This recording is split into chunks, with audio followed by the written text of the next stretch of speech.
देवर वाले ससुराल में नहीं आऊंगी। शाम के 4 बजे गुंजन के मम्मी पापा सीमा और धीरज शॉपिंग और ज्वेलरी बैग्स लिए मार्केट से घर आते हैं और सीधा हॉल से होते हुए गुंजन के कमरे में पहुंच जाते हैं और बिस्तर पर पेट के बल लेटी गुंजन के पास जाते हैं। गुंजन देखो, हम तुम्हारी शादी की शॉपिंग करके आ गए। देखकर बताओ ना तुम्हारी शादी का लहंगा और ज्वेलरी कैसी है। गुंजन उठकर बैठ जाती है।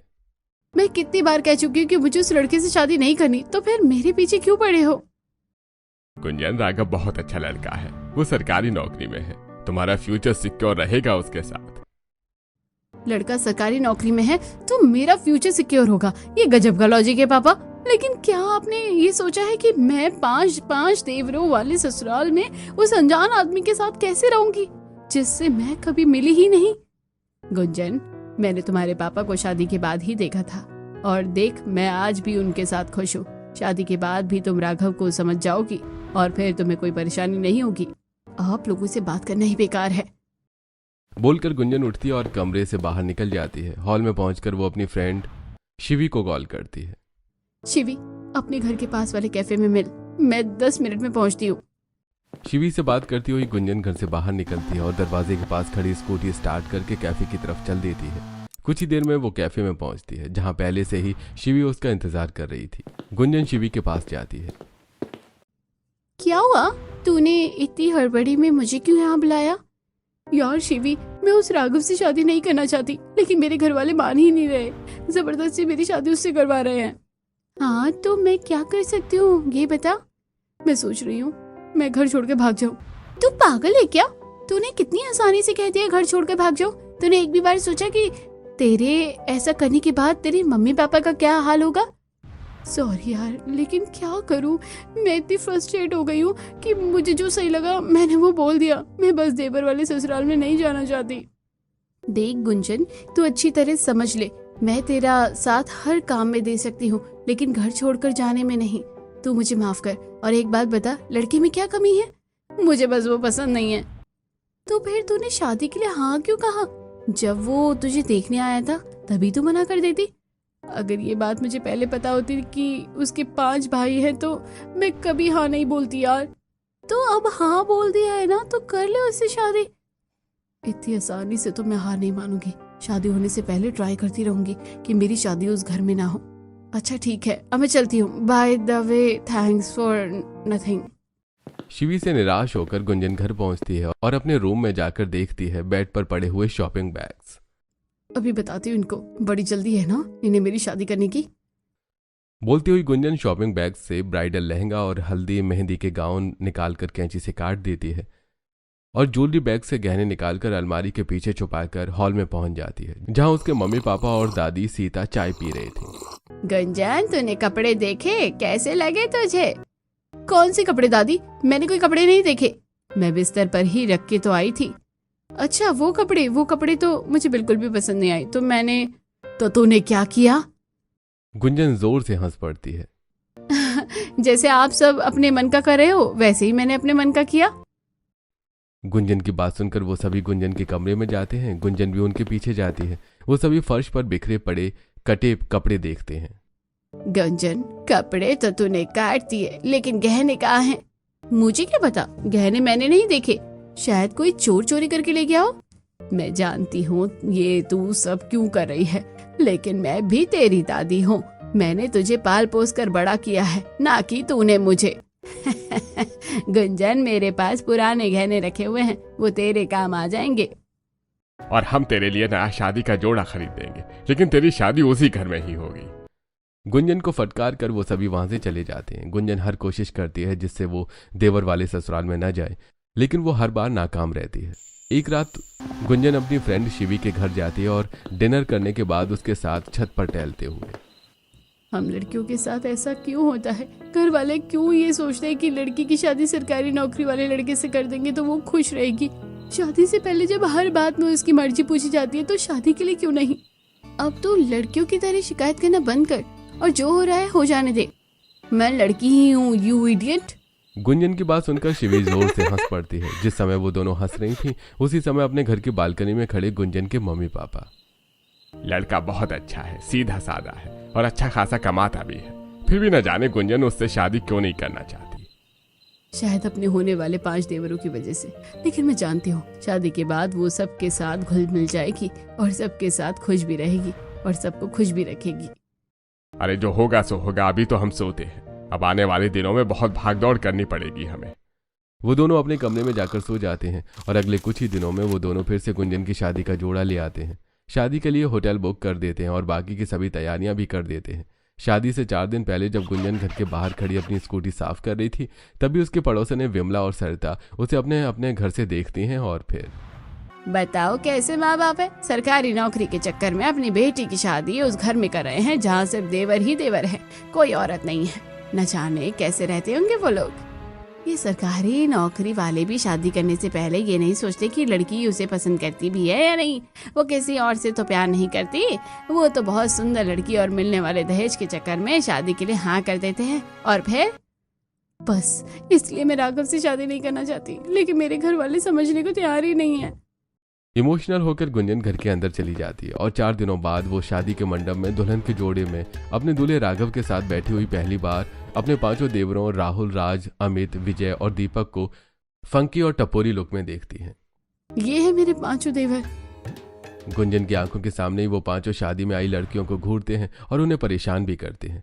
जो भी लड़की उनके पास से गुजरती है उनके पास आकर खड़ी होती।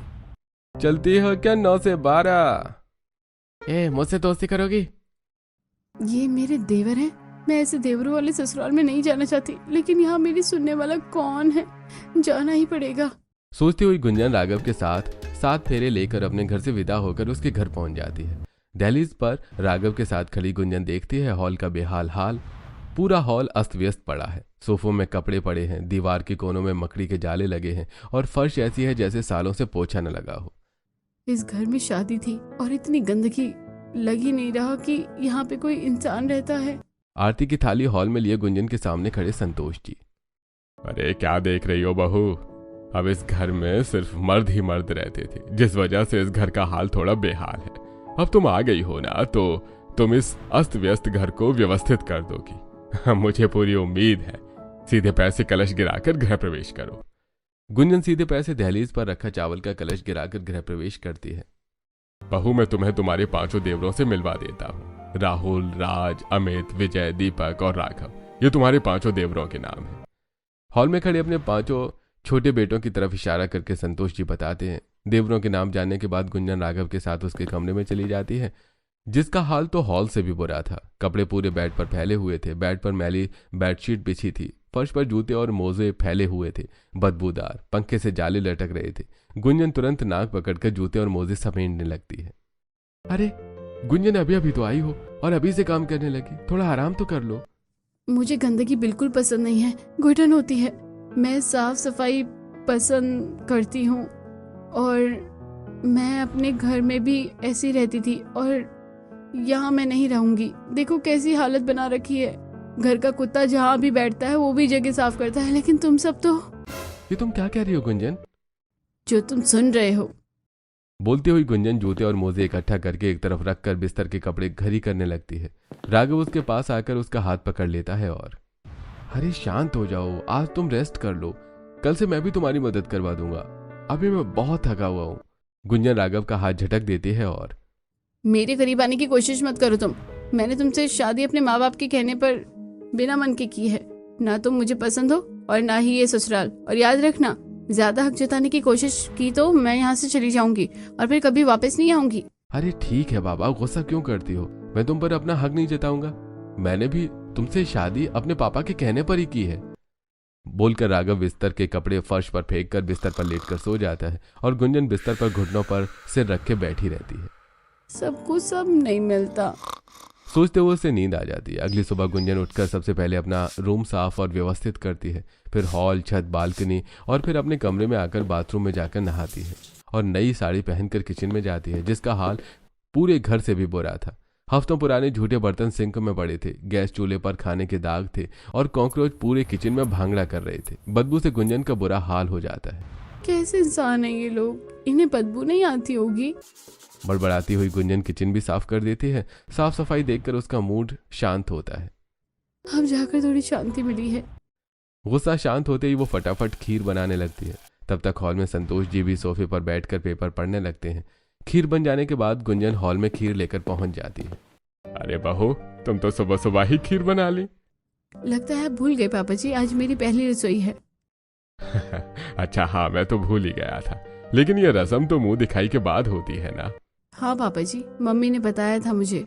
अरे कोई बात नहीं, पहली रस्म दूसरे नंबर पर कर लेंगे।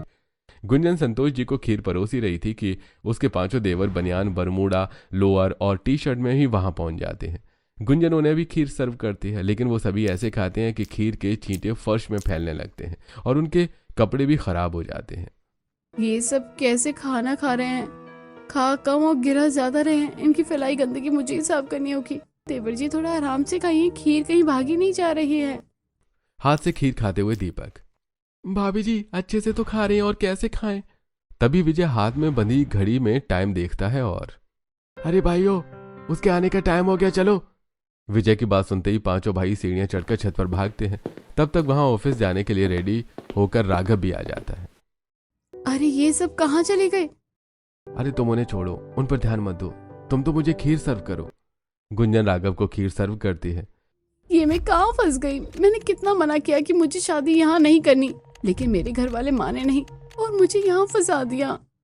राघव और संतोष जी खीर खाते हैं और फिर, अच्छा अब मैं ऑफिस के लिए निकलता हूँ। राघव ऑफिस के लिए निकल जाता है। अरे मैं भी पड़ोसन प्रभा जी के घर जाकर उनसे पूछता हूँ कि मुंह दिखाई की रस्म कैसे होती है।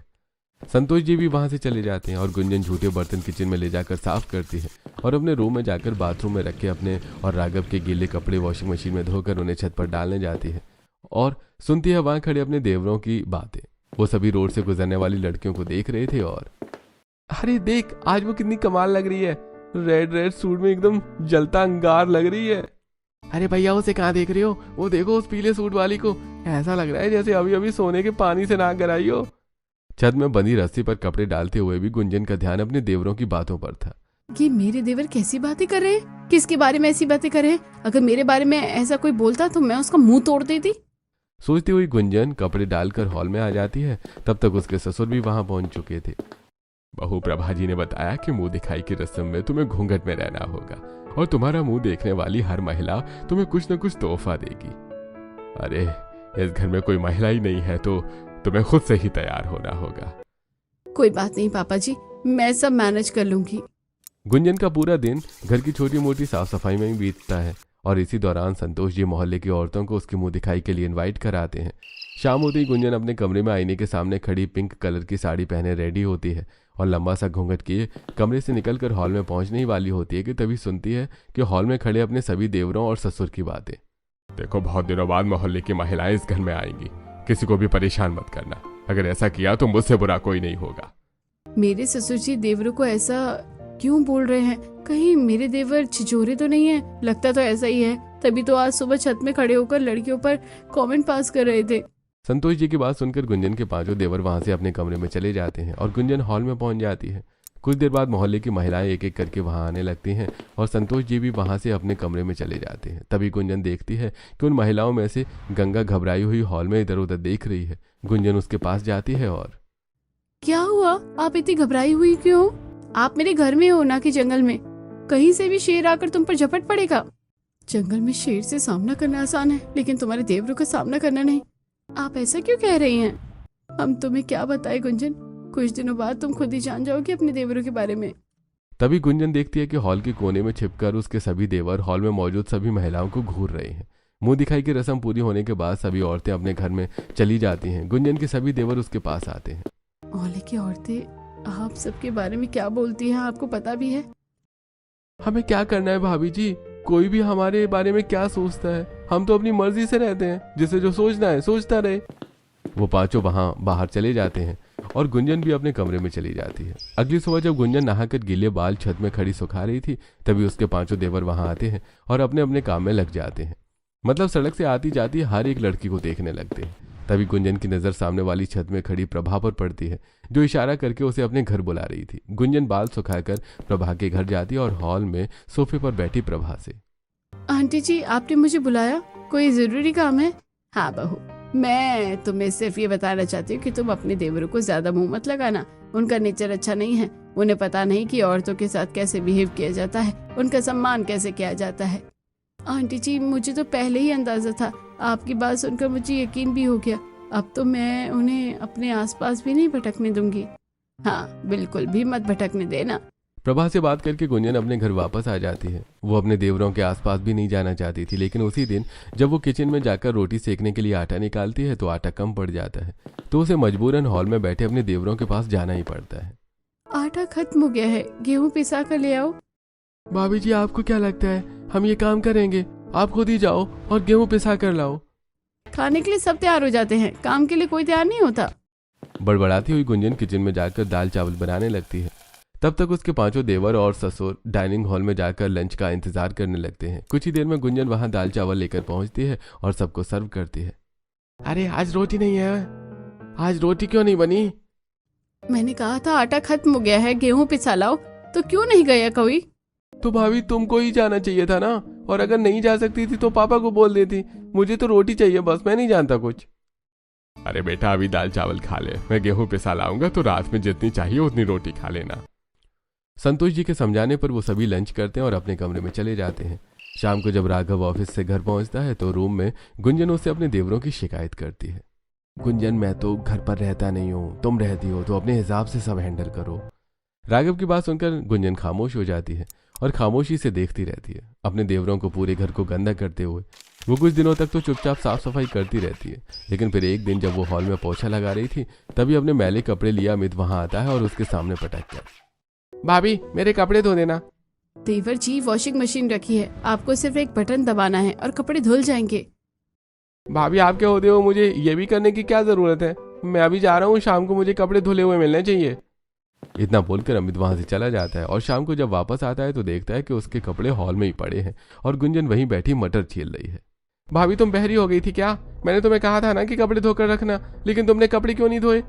मैं इस घर की बहू हूँ, नौकरानी नहीं। मेरे आने से पहले तुम खुद ही अपने कपड़े धोते रहे होंगे, तो अब भी खुद धो सकते हो। गुंजन की आवाज सुनकर संतोष जी और राघव हॉल में आ जाते हैं। अरे क्या हुआ बहू, तुम अमित पर गुस्सा क्यों कर रही हो? देखो ना पापा जी, ये खुद के कपड़े भी नहीं धो सकते। तुम धो देती तो क्या हो जाता? हाँ, एक अकेली ही तो रहती हूँ ना इस घर में, जो अकेली ही तुम सबके काम में करती रहूं। मैंने अपने देवर को कपड़े धोने को क्या कह दिया, पूरा घर मुझ पर टूट पड़ा। देख लेना, मैं इस घर से गई ना तो वापस नहीं आऊंगी। रोती हुई गुंजन अपने कमरे में चली जाती है। अरे बेवकूफ, रुला दिया ना बहू को, जाओ उससे माफी मांग। संतोष जी की बात मानकर राघव अपने कमरे में जाता है और बिस्तर में बैठी रो रही गुंजन के पास जाकर, हॉल में मैंने जो कुछ भी कहा उसके लिए मुझे माफ कर दो। किस बात की माफी? इस घर में सब जानवरों की तरह रहते हैं। मैं कुछ कहती हूँ तो कोई सुनता नहीं, उल्टा मुझ पर अपना हुक्म चलाता है। मैं नौकरानी नहीं हूँ, अभी भी कह रही हूँ सुधर जाओ, नहीं तो। ठीक है, मैं अपने भाइयों को समझा दूंगा कि वो अपने काम खुद करें, तुम्हें कुछ भी करने की ना बोले। इतना बोलकर राघव वहां से अपने भाइयों के कमरे में जाता है। देखो, तुम्हारी वजह से तुम्हारी भाभी परेशान होती है, तो कोशिश करो कि तुम्हारी वजह से उसे कोई परेशानी ना हो। अपना काम खुद करो, उसे कुछ भी करने को मत बोलो। और वैसे भी पूरे मोहल्ले में तुम सब बदनाम हो। अगर तुम्हारी भाभी घर छोड़कर चली गई ना तो लोग तरह तरह की बातें बनाने लगेंगे। ठीक है भैया, अब से हम उन्हें कुछ नहीं कहेंगे। वो पांचों अपने बड़े भाई का सम्मान करते थे, इसलिए राघव की बात मानकर उस दिन के बाद से वो सभी गुंजन से दूर रहते और अपने काम खुद करते, लेकिन आदत से मजबूर घर गंदा कर ही देते थे। लेकिन गुंजन चुपचाप अपना काम करती रहती थी। इसी तरह कुछ दिन बीत जाते हैं। फिर एक रात गुंजन को नींद नहीं आ रही थी, तो वो अपने कमरे से निकलकर बालकनी में जाकर खड़ी हो जाती है। तभी सुनती है अपने बड़े देवर राहुल को फोन पर किसी लड़की से बात करते हुए। बेबी, मैं तुमसे मिलना चाहता हूँ, बहुत दिन हो गए तुमसे मिले हुए। बताओ कहाँ मिले? पिछली मुलाकात याद है ना तुमको? अरे इतना भी समझ में नहीं आता क्या कि घर में कोई और भी है? ऐसी बातें घर के बाहर जाकर किया करो। गुंजन की बात सुनकर राहुल बालकनी से अपने कमरे में चला जाता है। एक दिन अपने देवरों की फैलाई गंदगी साफ करने में गुंजन को सुबह से दोपहर हो जाती है और वो नहाकर टॉवल लपेटे हॉल में होती हुई सीढ़ियां चढ़कर छत पे जा रही होती है। तभी वो देखती है कि उसका बड़ा देवर राहुल हॉल में खड़ा खुले दरवाजे से बाहर की तरफ देख रहा है। तभी छत से एक काली बिल्ली कूद कर गुंजन के पैरों के पास आकर बैठ जाती है और राहुल उस बिल्ली को देखने लगता है। अरे बेशरम, मैं तेरी भाभी हूँ, तू मुझे किस तरह घूर रहा है? गुंजन की बात सुनकर राहुल घर से बाहर चला जाता है। उस दिन के बाद से गुंजन को राहुल से नफरत सी हो जाती है। वो उसे देख लेती तो अपनी आंखें बंद कर लेती, लेकिन एक ही घर में रहने की वजह से दोनों का आमना सामना हो ही जाता था। कुछ दिन बीत जाने के बाद एक रात फिर गुंजन को नींद नहीं आ रही थी, तो वो अपने कमरे से निकलकर छत पर चली जाती है। तो एक बार फिर सुनती है राहुल को लड़की से फोन पर बात करते हुए। अरे तुम मुझे अपने घर के बाहर मिलो, मैं तुम्हें लेने आ रहा हूँ, फिर हम दोनों मेरे घर में। बोलता हुआ राहुल छत से नीचे उतर जाता है। मैं भी देखती हूँ कि तू इस घर में लड़की कैसे लेकर आता है। बोलती हुई गुंजन हॉल में पहुंचती है और हॉल का खुला दरवाजा बंद करके हॉल में रखे सोफे पर बैठकर राहुल के आने का इंतजार करने लगती है। लेकिन राहुल अपनी गर्लफ्रेंड निधि को घर के पिछले हिस्से की खिड़की से अपने कमरे में ले जाता है, जहां राहुल के चारों छोटे भाई सो रहे थे। तुम पागल हो गई हो क्या? यहाँ तो तुम्हारे भाई सो रहे हैं और तुम मुझे यहीं ले आए। बोलती हुई निधि कमरे से बाहर निकल जाती है। घर की लाइट्स ऑफ होने की वजह से राहुल देख नहीं पाता कि निधि किस तरफ चली गई। राहुल उसे पकड़ने के लिए उसके पीछे जाता है। वो उसे ढूंढता हुआ हॉल में पहुंचता है और अंधेरे में बैठी गुंजन को निधि समझकर उससे लिपट जाता है। तो तुम यहाँ छिपी हुई बैठी हो? गुंजन राहुल को धक्का देकर खुद से दूर करती है और अरे बेशरम, मैं तेरी भाभी हूँ। मुझे पता था तेरी नीयत मुझ पर खराब है, लेकिन तू ऐसी हरकत करेगा मुझे इस बात की उम्मीद नहीं थी। अब मैं यहाँ एक पल भी नहीं रुकूंगी। मैं अभी अपने घर वालों को बुलाती हूँ और तेरी करतूत के बारे में बताती हूँ। गुंजन की आवाज सुनकर राहुल हॉल की लाइट्स ऑन करता है और उसे देखकर हैरान हो जाता है। गुंजन की आवाज सुनकर सभी घर वाले हॉल में इकट्ठा हो जाते हैं और मौका पाकर निधि वहां से रफू चक्कर हो जाती है। गुंजन अपने पापा को फोन करती है और पापा, आप अभी के अभी यहाँ आओ, मैं कुछ नहीं जानती। बहू क्या हुआ, तुम इतने गुस्से में क्यों हो? गुंजन संतोष जी को बात का कोई जवाब नहीं देती, खामोश खड़ी दरवाजे की तरफ देखती रहती है। क्या हुआ गुंजन, कुछ तो बोलो। मुझसे मत पूछो, अपने भाई से पूछो उसने क्या किया है। भैया मुझसे बहुत बड़ी गलती हो गई। मैं निधि को रूम में लेकर आया था, लेकिन निधि रूम से बाहर आ गई। अंधेरा होने की वजह से मैं हॉल में बैठी भाभी को निधि समझ बैठा और उनसे लिपट गया। बस इसी बात से भाभी बहुत गुस्सा है। लेकिन गुंजन हॉल में इतनी रात को क्या कर रही थी? तब तक वहां गुंजन के पापा भी आ जाते हैं और गुंजन सबसे हॉल में बैठने का कारण बताती है और राहुल ने जो कुछ भी किया वो भी। पापा, मैंने आपसे कितना मना किया था कि मेरी शादी यहाँ मत करो, मुझे देवर वाले ससुराल में नहीं जाना, लेकिन फिर भी आप नहीं माने। और देखो मेरे साथ यहाँ क्या हो रहा है। मैं अब यहाँ एक पल भी नहीं रुक सकती। गुंजन ने राहुल के बारे में जो कुछ भी बताया ये जानकर। गुंजन, मैं खुद तुझे यहाँ एक भी सेकंड नहीं रुकने दे सकता। अरे समधी जी, आप मेरी बात तो सुनिए।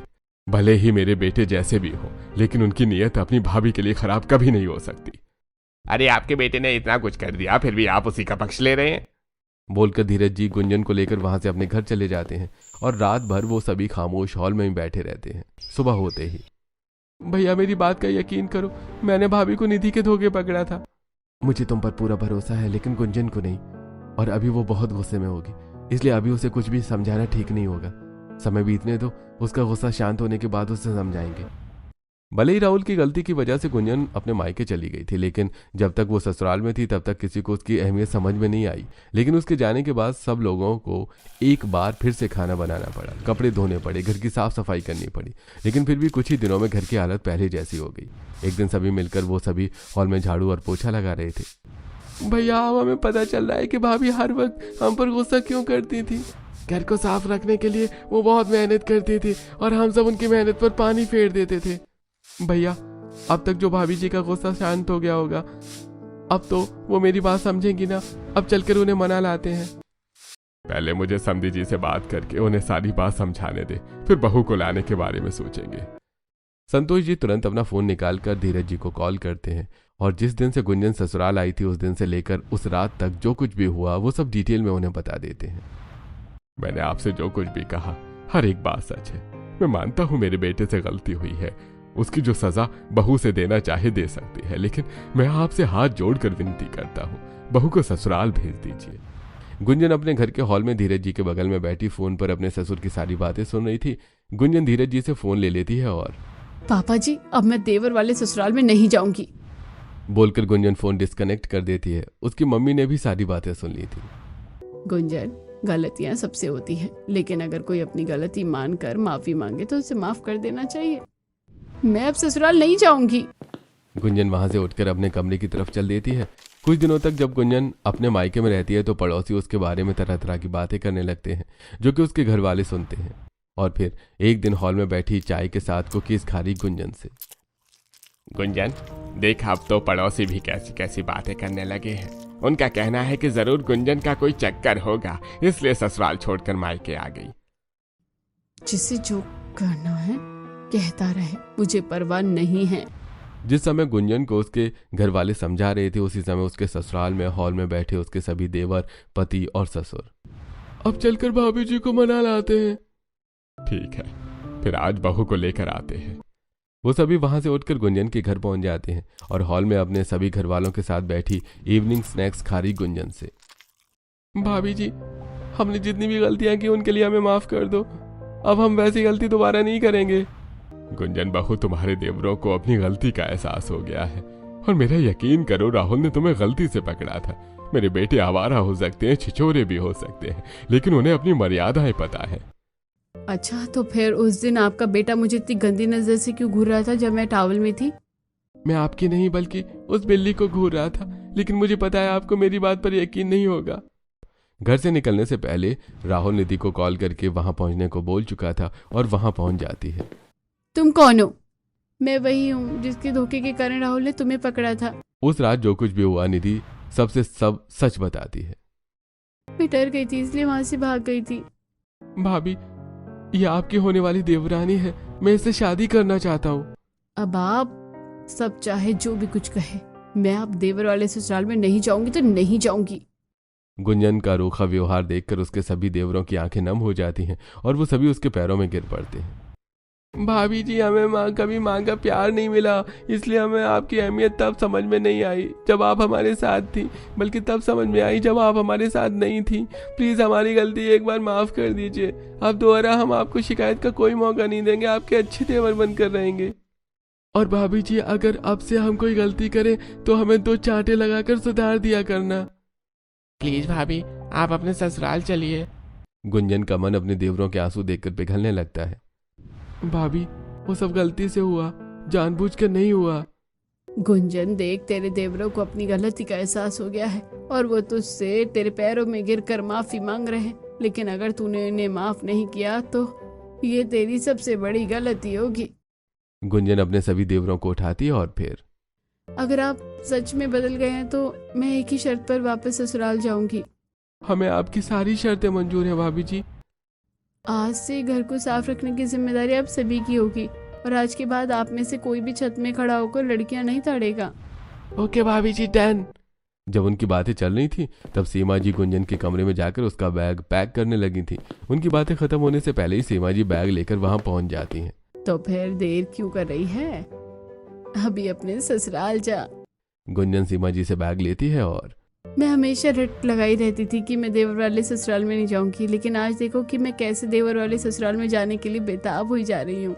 गुंजन की बात सुनकर सभी हंसने लगते हैं। जो गुंजन कभी देवर वाले ससुराल में नहीं जाना चाहती थी, अब वो आज खुद अपने देवरों के साथ ससुराल जा रही है।